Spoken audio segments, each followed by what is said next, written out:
10 Techniques of Manipulation of the Population Through the Media. As exposed by Noam Chomsky, MIT professor and founder of cognitive science. Note: each and every manipulation practice described here has its counteractions that can be learned and used by civil society, accountable political parties and NGOs. Renowned critic and MIT linguist Noam Chomsky, one of the classic voices of intellectual dissident in the last decade, has compiled a list of the 10 most common and effective strategies to establish a manipulation of the population through the media. Historically, the media have proven highly efficient to mold public opinion. By using these strategies of media propaganda, have been created or destroyed: 1. Social movements. 2. Justified wars. 3. Tempered financial crisis. 4. Spurred on some other ideological currents. 5. And even given the phenomenon of media as producers of reality within the collective psyche. How to detect the most common strategies for understanding these psychosocial tools and counteract? Professor Noam Chomsky synthesized and publicly exposed these practices, and they are: 1. The strategy of distraction.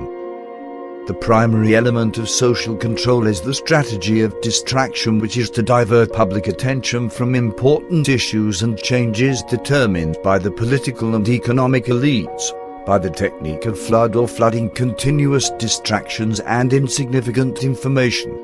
Distraction strategy is also essential to prevent the public interest in the essential knowledge in the area of the science, economics, psychology, neurobiology and cybernetics.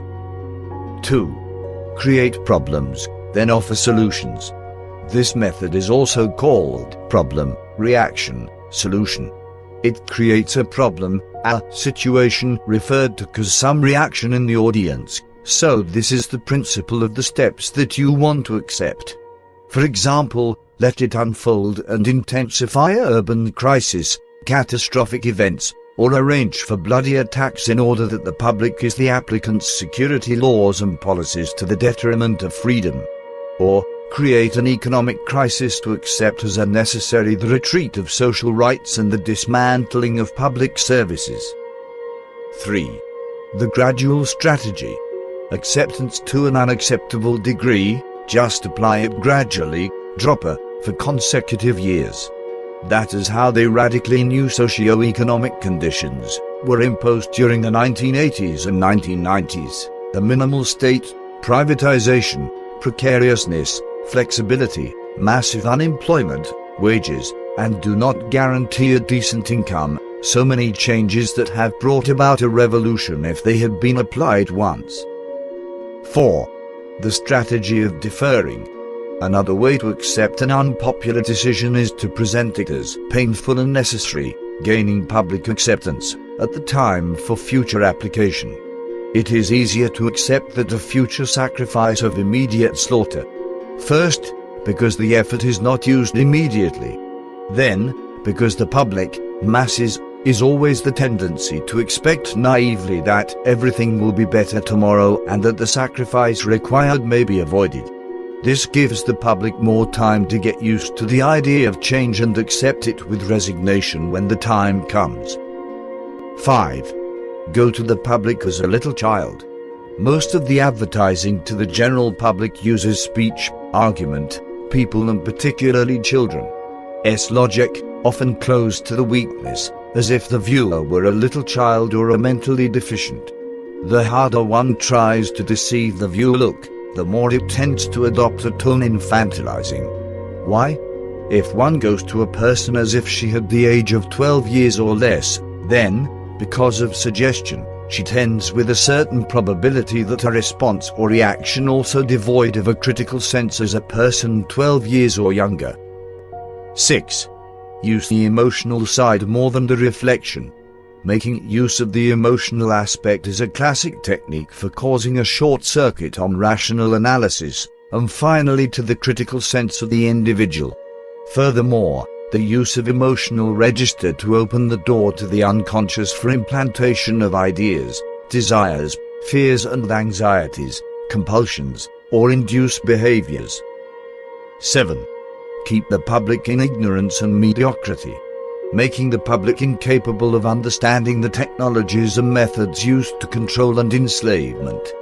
By the quality of education given to the lower social classes, that must be the poor and mediocre as possible, so that the gap of ignorance among the lower classes and upper classes is and remains impossible to attain for the lower classes. 8. To encourage the public to be complacent with mediocrity. Promote the public to believe that the fact to be stupid, vulgar, and uneducated is fashionable. 9. Self-blame strengthening. To let individual blame for their misfortune because of the failure of their intelligence, their abilities, or their efforts.